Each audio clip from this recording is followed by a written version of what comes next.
नमस्कार, जय श्री राम। स्वागत है आप सभी का पुनः एक बार। आज चर्चा करेंगे शुक्र के जन्म कुंडली में सभी 12 भावों में स्थित होने पर अलग अलग क्या प्रभाव पड़ता है। आज पहले भाग में शुक्र के प्रथम से छठे भाव तक का वर्णन होगा। अगर शुक्र लगन कुंडली के प्रथम भाव अर्थात लगन कुंडली में बैठा हो तो जातक सुदर्शन, सुदेही, सुखी, दीर्घायु, आकर्षक, प्रसिद्ध, सम्मानित, मधुरभाषी और प्रायः ऐसा जातक उच्च अधिकारी पद पर, उच्च सरकारी पद पर जाता है।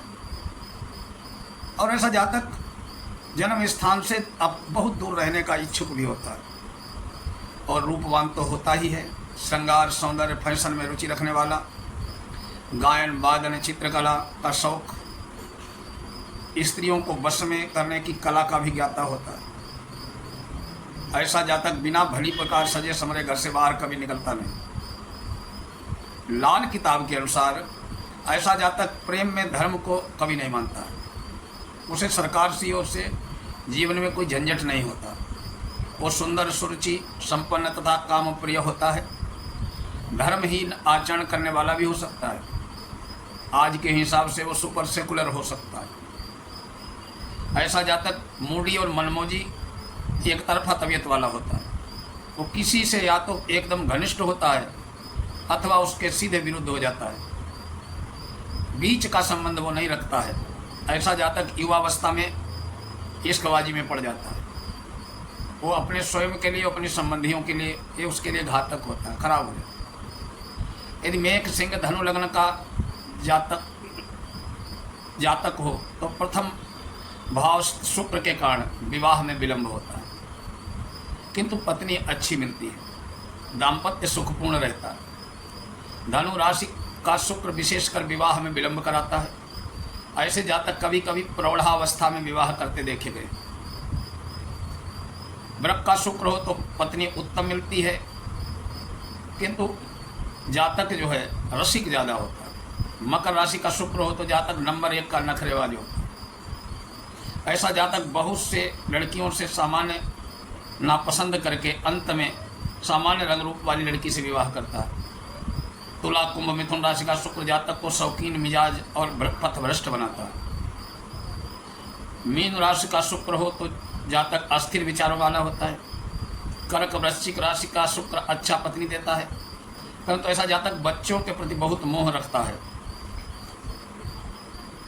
स्त्री जातकों में लग्नस्थ शुक्र जातक को सुंदर, गोरी, कामवती, कलावती, श्रृंगार प्रिय, सुगठित शरीर वाली, आकर्षक और विपरीत लिंगियों में आकर्षण रखने वाली पति की प्यारी होती है। शुक्र स्वक्षेत्रीय हो तो जातक सौभाग्यवती, सुशीला, खुश मिजाज होती है, परंतु उसमें नखरे बहुत होते हैं। अगर द्वितीय भावगत शुक्र यदि जन्म कुंडली के दूसरे भाव में है तो जातक धनाढ़, वैभव संपन्न, प्रेमी, कुलीन, भाग्यवान, अच्छा परिवार वाला, विद्वान, मधुरभाषी, रत्नादि का व्यापारी होता है।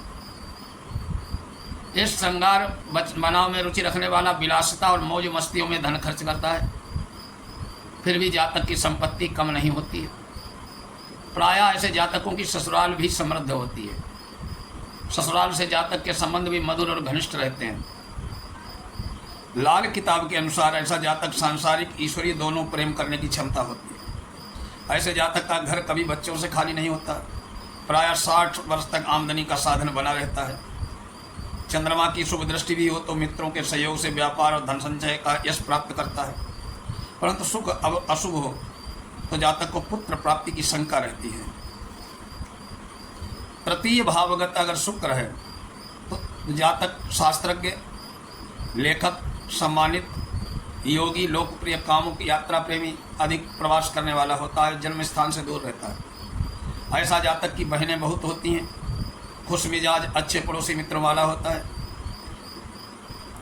मंत्रेश्वर के अनुसार तीसरा शुक्र जातक को स्त्री सुख से हानि, दुराचारी और बदनाम करता है, किंतु ऐसा सुख के अशुभ के होने पर होता है। लाल किताब के अनुसार तीसरे शुक्र के जातक अवैध संभव होते हैं। स्त्रियों से माध्यम से लाभ होने की भी संभावनाएं होती हैं।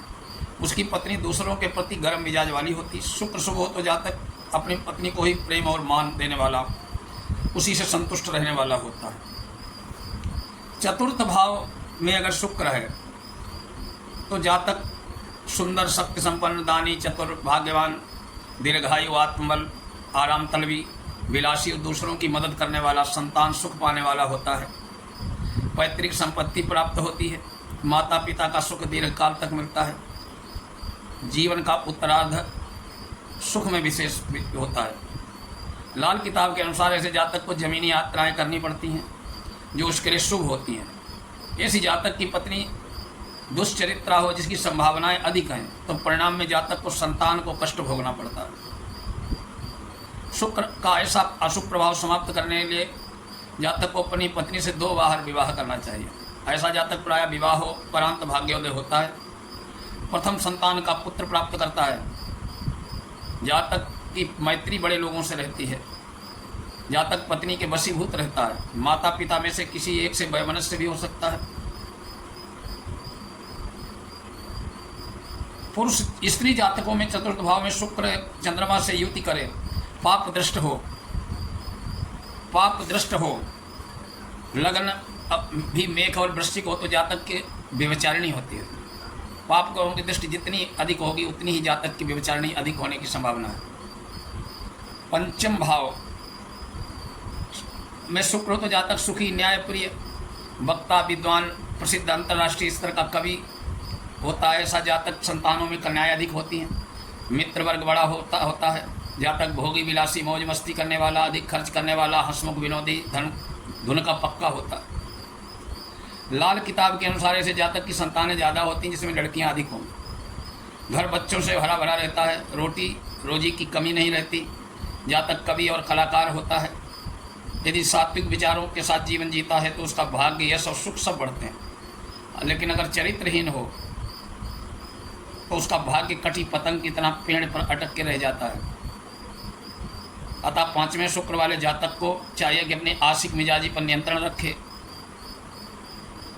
6ठे भाव का शुक्र यदि जातक के अनेक मित्र होते हैं, भाग्यवादी परंतु अनैतिक कार्य करने वाला, संगीत प्रेमी होता है, किंतु उसे मूत्र, वीर्य, गुप्तांग संबंधी रोग हो सकते हैं।